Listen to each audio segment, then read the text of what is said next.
ગુજરાતી ઘરોમાં બનતું એવું દૂધીનું શાક બનાવવા માટે મેં અત્યારે 2 ટેબલસ્પૂન જેટલું તેલ ગરમ કરવા માટે મૂકી દીધું છે. આપણું તેલ ગરમ થઈ જાય ત્યારબાદ તેમાં આપણે 1 ટેબલસ્પૂન જેટલી હિંગ ઉમેરીશું. ત્યારબાદ આપણે તેમાં 4 થી 5 દાણા મેથીના ઉમેરીશું. મેથી બહુ વધારે નથી ઉમેરવાની, તેનાથી શાકમાં કડવો સ્વાદ આવી જશે. ત્યારબાદ આપણે તેમાં કડી પત્તા અને સમારેલી દૂધી ઉમેરી અને બધી જ વસ્તુને સારી રીતે મિક્સ કરી અને 2 થી 3 મિનિટ માટે થવા દો.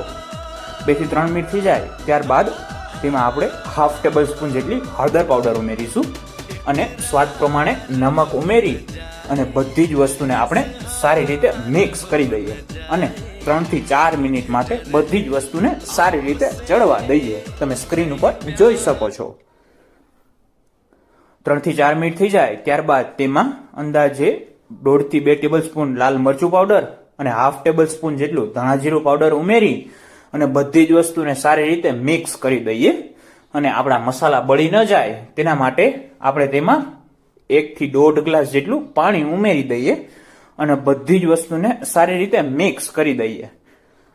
બધી જ વસ્તુ સારી રીતે મિક્સ થઈ જાય ત્યારબાદ આપણા પાણીને ઉકળવા દઈએ. આપણું પાણી ઉકળી જાય ત્યારબાદ ઢાંકણ અને 4 થી 5 સીટી કરી લઈએ. 4 થી 5 સીટી થઈ જાય ત્યારબાદ તમે સ્ક્રીન ઉપર જોઈ શકો છો કે આપણે દૂધીનું શાક તૈયાર.